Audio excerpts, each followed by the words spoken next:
Prime Minister can't defend his policy, so he's changing the name.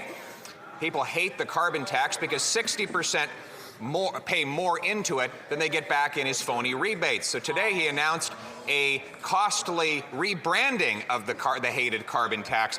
He proposes to take away the carbon price rebate, the Canada carbon rebate from millions of Canadian families across the country. The Canada carbon rebate is going to be there to continue to deliver more money to 8 out of 10 Canadian families.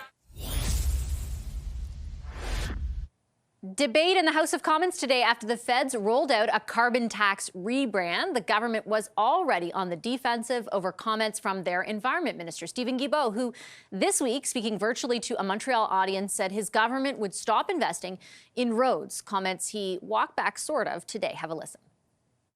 And of course we're funding roads. We have programs to fund roads.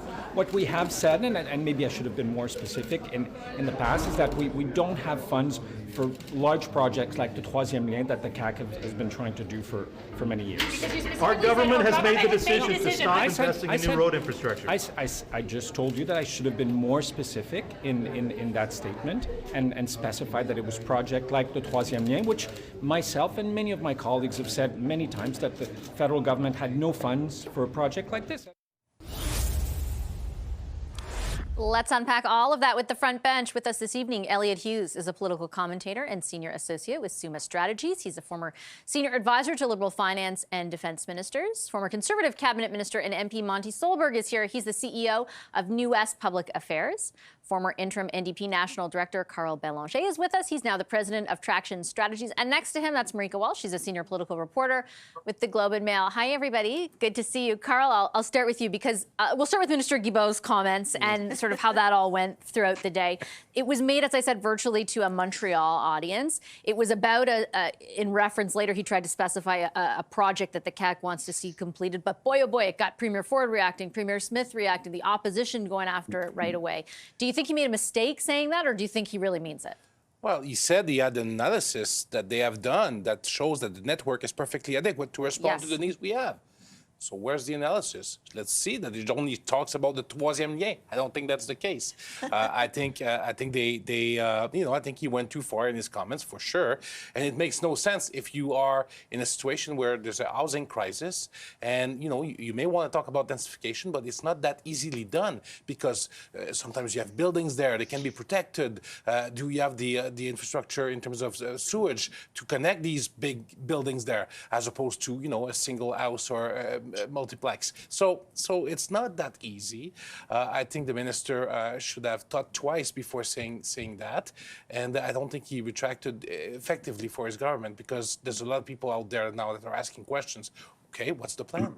It's sort of ironic, Marika, that all of that was happening at the same time as he and other ministers were stepping up to a microphone this afternoon to say, we are here to announce a rebrand of the carbon tax or the price on carbon, because it's obvious that they feel like they, as Minister Regan said, they need to speak in real terms in ways that people understand. Like, how are those two messages hitting today, do you think? Well, they don't hit well together, right? They kind of run from opposite ends at each other. And as Carl mentioned, premiers like Doug Ford, Danielle Smith are piling on because it fuels this conservative perspective that there is a war on cars from people like Stephen Guilbeault. And at the same time that you're defending this carbon price and the rebate that comes with it, which will go up this year, you're also saying to a small Montreal crowd, oh, we don't need many more roads. And so it just fuels the fire and the skepticism that the Conservatives are leaning on to attack the carbon price. And it really deeply undercut the government's message today because most of the stories about Guilbeault's comments about road building, not about the carbon price rebate rebrand. Right. Do you think it hurt the government's message today, Elliott? Yeah, it was an unfortunate bit of timing, I would say, for the government trying to get this rebrand out the door, which I think was a long time coming, better late than never, I suppose. And the thinking behind that rebrand really is to remind Canadians, different than what Pierre Poilievre is saying, that it's this massive tax, that the money sort of goes to the federal government. It doesn't go to the federal government. It goes back to families across Canada. They're going to be getting between $750 and $2,000 a year. And so what the government needs to try and do between now and the next election to try and fight back against this is to get it in people's minds that the money is coming back into their pockets, and that when Pierre Poilievre is saying that he's going to axe the tax, what he's really saying is I don't have a climate change plan, and I'm going to take money away from your bank account. That's the goal that the government has in front of it over the next year to try and build that back. It is unfortunate that Minister Guilbeault's comments were misconstrued, and I would agree that the walk back was not walky enough and needed to be more back. Now, my final point, though, on that would be there is theory out there, and I think this is kind of where Guilbeault was going, and I think it's sort of a little bit with where you saw in the election in Ontario, Doug Ford building more highways. I believe it's called induced demand. It's this idea that actually when you build more roads, it actually just gets filled up with more traffic and more, more cars. I think that's what he was trying to get at when he made his comments. I'm not quite sure. It's an understandable theory. I don't know how good the politics of it, though, and it certainly wasn't great politics today for the government. Yeah, I think to your point, a policy debate or discussion about the effectiveness and the strategy that they pursue. Right. Sure, throwing that out there in the middle of this time when you can't get from point A to point B in Toronto, let's say, for example, and you are like, the population is growing and the traffic is crazy. It certainly is interesting. I'll give it that. Just on the rebrand, Monty, to Elliott's point about is it better late than never? I wanted to ask you, because I do think that to be fair to the government, there is a rebate. The criticism doesn't take that into account, but also polling shows people are not taking it into account. Canadians are not at home thinking, you know what, this thing's making me better off. Thank goodness for the rebate. Is a rebrand enough to convince them otherwise?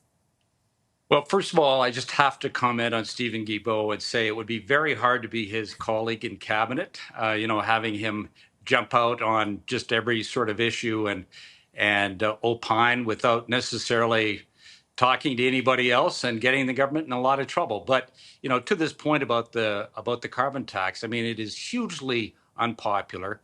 And it's well known that consumers hate having something taken away, even if it's given back to them later. The pain of loss is much greater than any satisfaction that comes from getting something back. And that's something that the government will have to face every time Canadians go to the gas pumps and fill up and see that carbon tax drive up the price of gasoline. So I don't think this is something they can win by rebranding it or a clever communications plan. The policy is the problem, and that's something that the Liberals have committed to, and Pierre Poilievre says he will get rid of, and I think that's going to be hugely popular going into an election.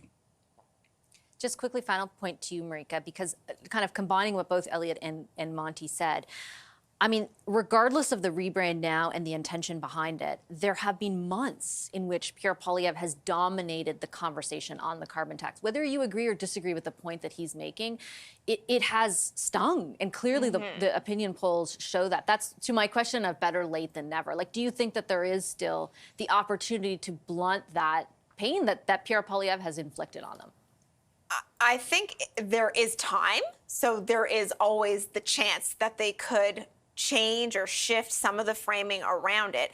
The problem is that the government itself struggles to explain it so far. And what I mean by that is, when something's a carbon price and at the same time there's a rebate and you're saying the Conservatives will cut the rebate, it's like, well, yeah, they'll also cut the tax. And so the rebuttal and the explanation just are, I think, really challenging for the government to make land with Canadians. We know that the government is now including the carbon rebate, not mentioning the carbon price in the list of things that they say the Conservatives will cut. They are trying to make that part of sort of their general talking points. I'm just not sure it lands with Canadians. When I look at the comments I get back, and you probably get this on radio too, people are just confused as to if there's a tax, why are they getting a rebate, and what's then the point of the whole thing? Yeah, and the polling shows that many are not even aware that the rebate was coming to them, which is, I think, what they're trying to address. But again, timing is the issue.